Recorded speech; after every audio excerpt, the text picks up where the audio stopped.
Welcome back, everyone, to Two Guys and a Stack of Comics. My name is Reed. Along with me, as always, is Mike. And this week we wanted to review Ultimate Black Panther #4. We've been walking through this series. We're gonna do a little bit of review on the comic book. We also just kind of want to talk about the overall placement of T'Challa in the Marvel universe currently, and that there's been a lot of interesting developments that have happened.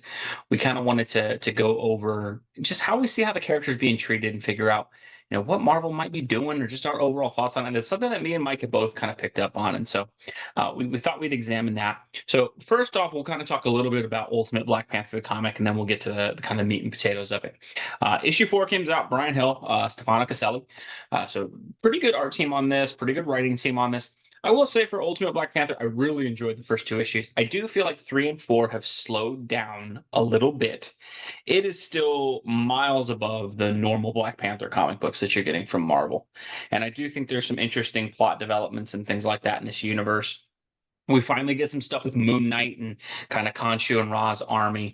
But overall, I thought it was a decent issue. Mike, for you, I'll kind of start with you, though. What did you think of the overall issue itself? I like it, and I'm not. I have not been following Black Panther for many years. I love the movies, so I'm kind of like a tertiary Black Panther fan. Um, I remember getting a comic a few years ago, and the character was like unrecognizable to me, Mhm. whereas the character in this comic is totally recognizable. I love it. I'm really enjoying it. The palace intrigue is fun. I like that he's teaming up with some unlikely uh, teammates. I love the fact that there's all this intrigue going on behind the scenes. I'm kind of a fan of that because I haven't been I haven't been reading Black Panther. So I'm enjoying the world building that's going on in this series, and it is taking me back into Black Panther. I love that about this comic. And so I don't mind it when they put out a wordy issue Yeah. because in my mind, I need to fill in all these blanks. I'm coming in fresh, which is what I wanted to do, just like I wanted to do with Ultimate X-Men, but that wasn't my cup of tea. Yeah. But I have to say that a lot of people love what they're doing with Ultimate X-Men. So anyway, I'm just really enjoying it. I like the artwork. I like the writing. And I don't mind I don't mind a slower issue here or there. There was a great fight scene in the middle of this issue. Yeah. And Absolutely. hey, T'Challa's back in Wakanda. So what more could you ask for?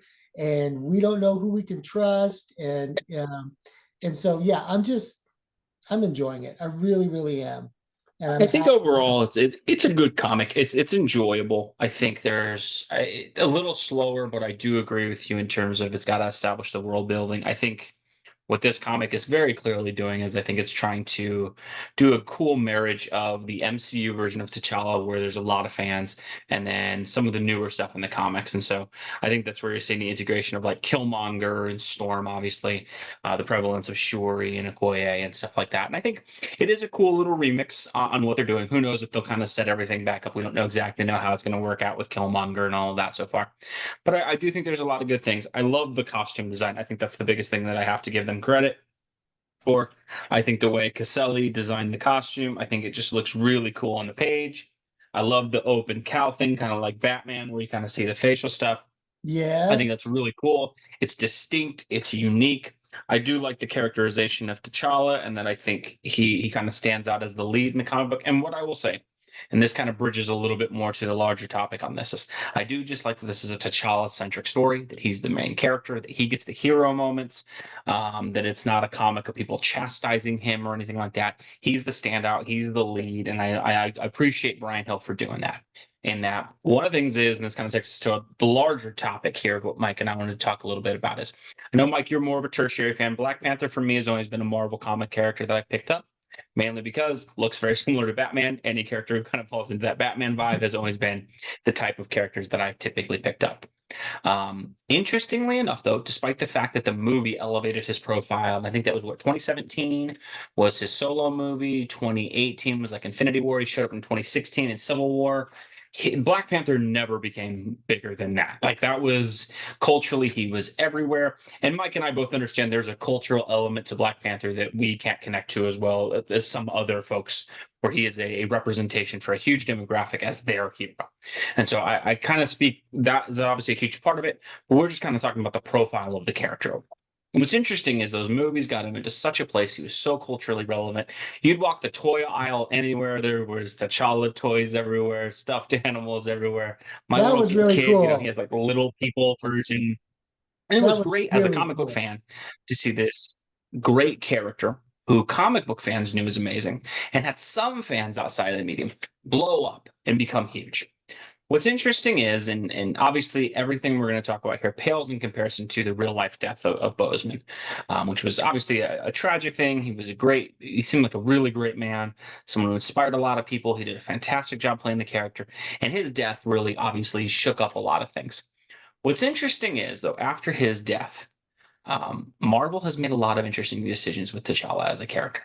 And that in the movies, and I think somewhat understandably, I personally would have thought they should have recast, but I will trust that the cast and the crew and the people who knew him significantly better than anyone on this show did made the right choice, the choice that they felt best to honor him. And I think the tribute they did in Wakanda Forever at the beginning to his death was really well done. It was beautifully executed. I know a ton of people cried in that scene. And I think they did that well. The interesting part is, though, everywhere else there kind of seems to be an effort to erase T'Challa as the Black Panther. And that Mike and I were talking about this. There's a video game coming out this I think this year, next year, with Captain America and Black Panther. Now, obviously, it takes place in World War II, so it's understandable that T'Challa wouldn't be, but the Black Panther in that game is not T'Challa. So you're gonna have a major Black Panther thing come out. It will not be T'Challa under the cowl. Marvel's been doing this interesting this thing this summer with on Coke cans and stuff like that. They've got the classic kind of Marvel characters as this summer promotion. Almost all the characters are comic accurate, with the exception of Black Panther, who is Shuri as Black Panther and not T'Challa. So replace there, even though you have like Colossus and Daredevil and a lot of characters who haven't been in the MCU. So it's not like MCU tie-in only. This is Marvel characters, and T'Challa's not present there. In the comic books, what's been interesting is T'Challa has also lost a lot of the things that make him who he is in terms of the tech genius part that used to be a huge part of T'Challa. That's largely gone to Shuri. And so now that role kind of goes with him. And if you look at the early foundational appearances of Black Panther, he was the tech genius. He was the guy designing things. He's the guy who came up with a plot in his first appearance that kind of took down and challenged the entire Fantastic Four. That has largely been stripped away from him. He's no longer the king of Wakanda through some runs that were done in the last couple of years by Ta-Nehisi Coates and John Ridley. They determined that nope, Wakanda needs to become a democracy, and so he was stripped of being the king. And in a lot of his comics recently, it's basically been focused on the female-centric characters, the Black Panther universe, whether that's the Dora Milaje or these Midnight Angel characters they've created, or Shuri. Storm has gone from kind of being in his comic as his wife to now she's kind of just always there, and the comic always makes you know how awesome Storm is. But even when it kind of puts down Black Panther, which I love Storm, Storm's amazing, but it's very weird that you put her in a Black Panther comic and then kind of have T'Challa put to the side. And kind of just seems like everywhere he's being a little bit beaten down, replaced, or anything like that. So Mike, I know you're kind of outside on a lot of this stuff, and that you're a Tricia fan. This first time you picked up.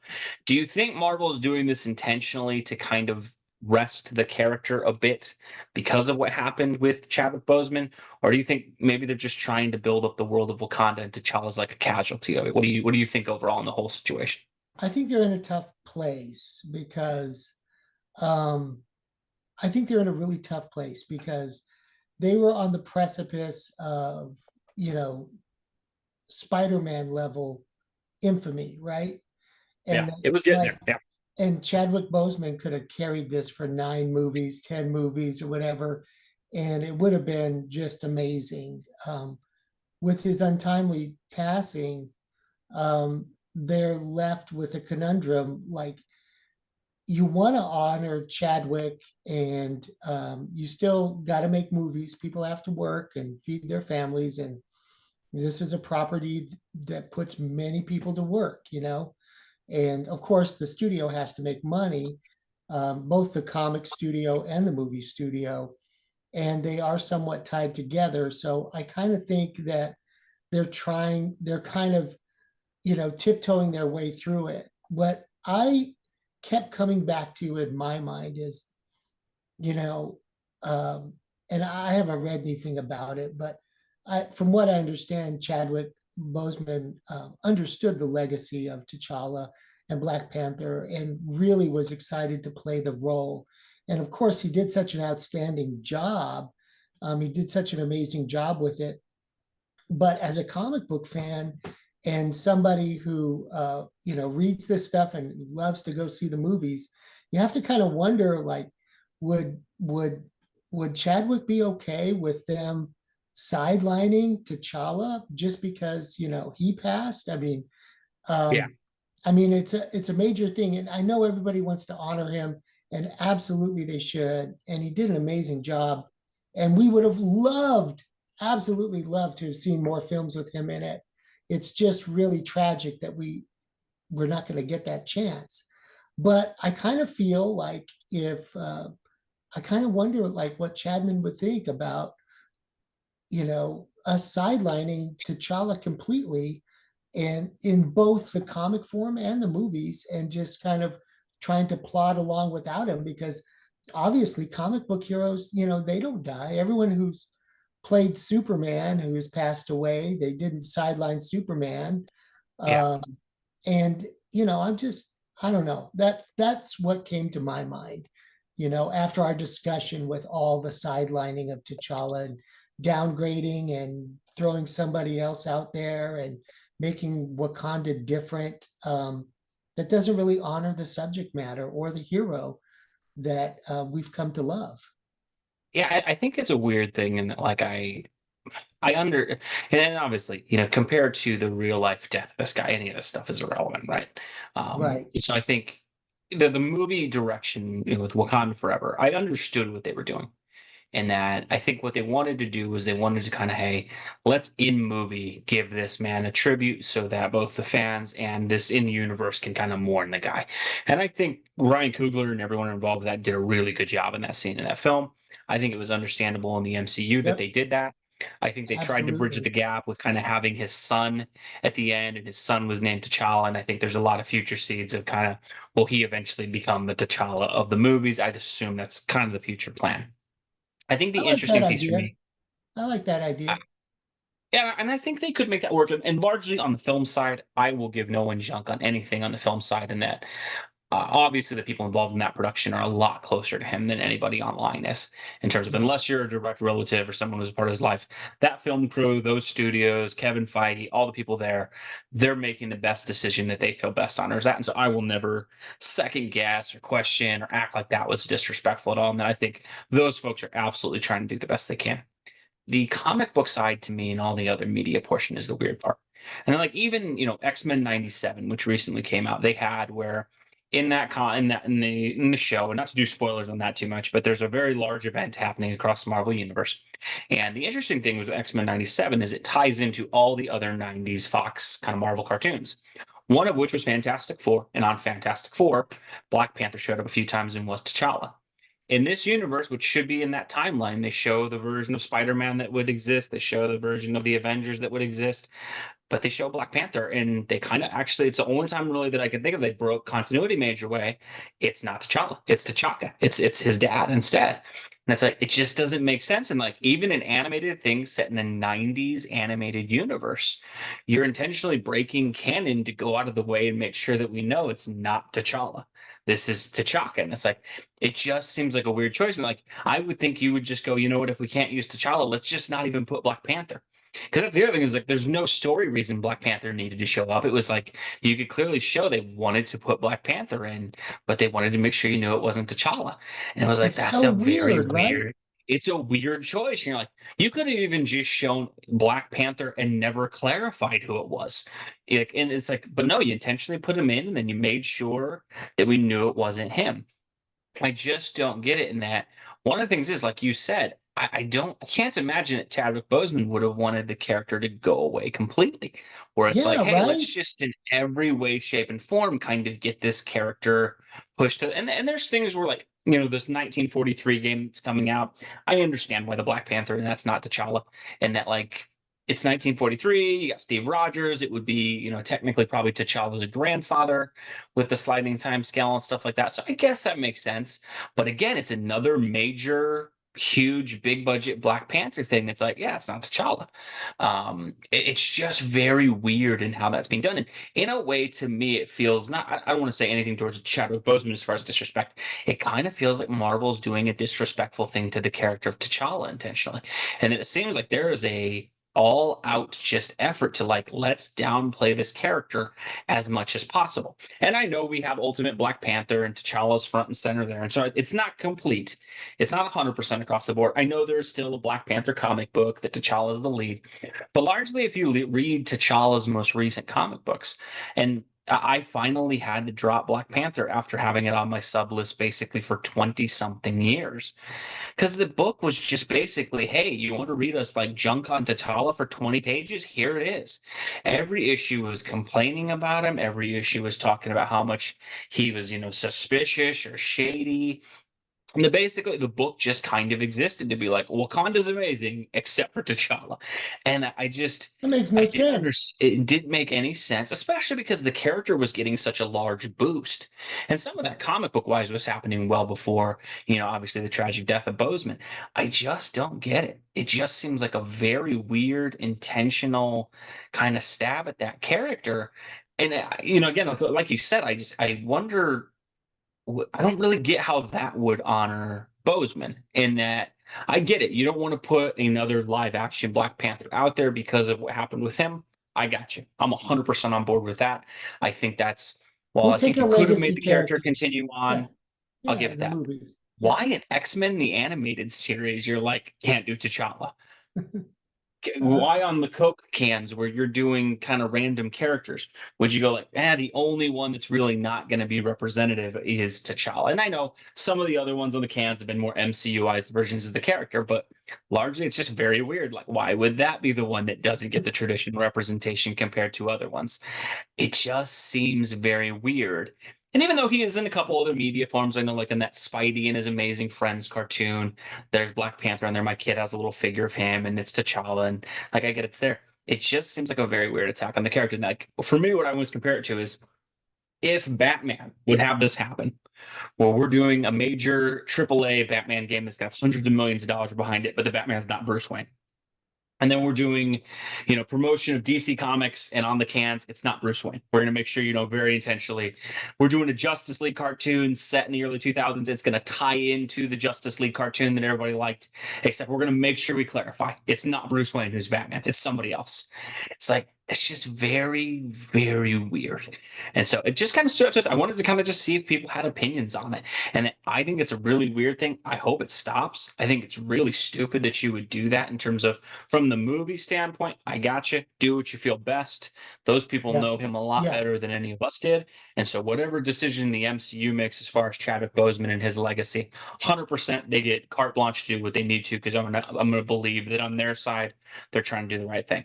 I just don't know what the heck Marvel's doing on the rest of the stuff, and that it just seems like a weird downplaying of a fantastic character.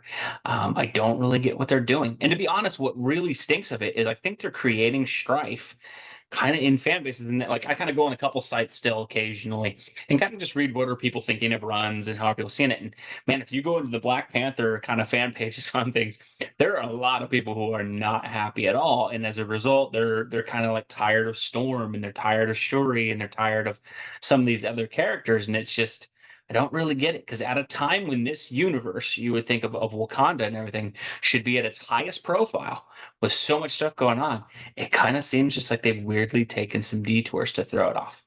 But let us know what you guys think below. Maybe you're seeing this as well. Just I something that will stood out to love to me. read the comments on this one. I'm gonna love to read the comments on this one. I really want to know what you Absolutely. guys think.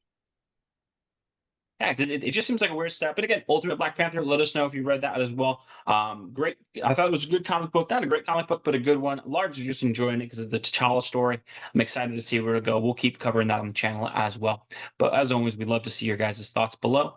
We appreciate everybody who watches. If you want to leave some comments below, that's the most fun part for me and Mike on this, is just to see the conversation. So we hope to see that from you guys. As always, thank you for watching. We will catch you in our next video. Thanks, everybody.